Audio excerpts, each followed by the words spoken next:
Hola chicos, ¿cómo estáis? Espero que hayáis tenido unas vacaciones buenas, que hayáis disfrutado con vuestra familia y que todo el mundo esté bien, con salud, saludable. I had a really nice vacation, so we're back to finish chapter 9.2, guys. Today and tomorrow you're gonna be writing a letter to the real heroes, the people who have been doing all this work to get everybody safe and healthy in the hospitals, and not just in Spain but around the world, in the United States, in Italy, everywhere. We're gonna finish with this letter, our chapter 9.2, and then we're gonna start with Goya on Monday. So today and tomorrow we're gonna be doing this Héroes de la Salud. I found this website, pretty cool website, from Spain.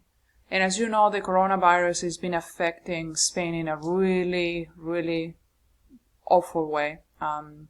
They're still fighting there, unfortunately. But I would love for you to write a letter to the real heroes, and using the Spanish, obviously, and your vocab for chapter 9.2 and the subjunctive, as well as the por and para and some of the past tense that you have learned. You're going to be writing a letter to these health professionals. There's a little video that I want you to watch. Is this guy, David Meca. I didn't know who he was, but apparently he's long distance open water champion. And he talks a little bit about being resilient, or having resilience, being resilient. La resiliencia.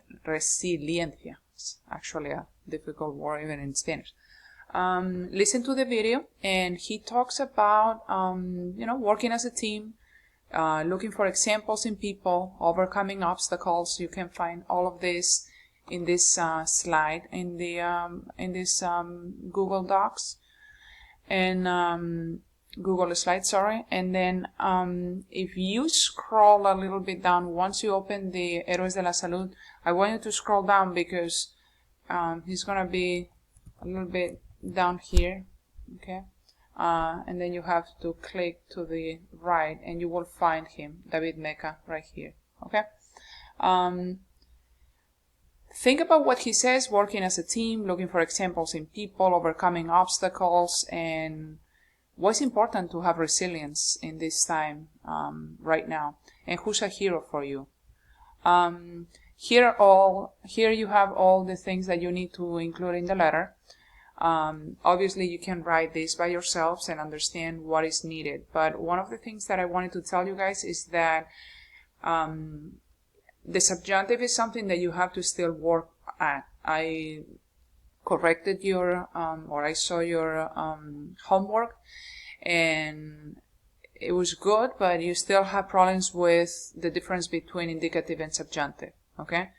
Once you use all of this, es de esperar, es lamentable que, es una lástima que, ojalá que, y les agradecemos que, you're gonna see that you need to use subjunctive. You know how to conjugate the subjunctive.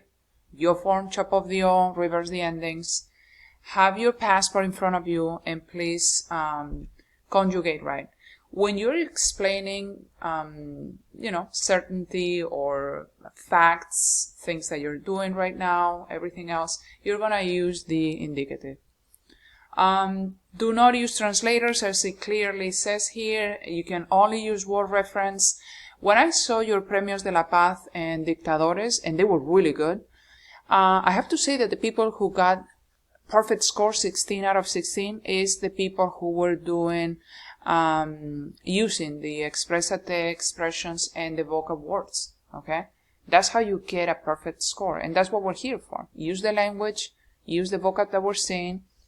It's a matter of not memorizing, but using it, and using it in context.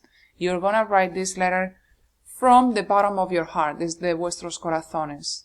There's so many people suffering, but there is so many people who are heroes. And I thought about using the words not in conflict so much and war and but in what is happening right now with the corona. So here you have the rubric. You know what to do. Use of language is going to be ×2, so do a good job. And you have to write on the Google Doc provided, okay? You're going to ask me, but how many words do we have to use? It is up to you. Obviously, the more the better, but the content needs to be there. So good luck, and just email me if you have any questions. I miss you. I've been seeing that you've been doing a great job, and I'm so proud of you that you've been holding up. We're all going through this. It's gonna pass, and I wish you the best. I wish I could see your faces and be in the class, but unfortunately we are not able to do that. So by reading your letters and by reading these things is how I get close to you. Have a wonderful, wonderful end of the week and weekend. If you need the weekend to work on this, it's gonna be due Sunday night, okay? Take care, guys. I love you. Os quiero muchísimo. Un beso muy fuerte.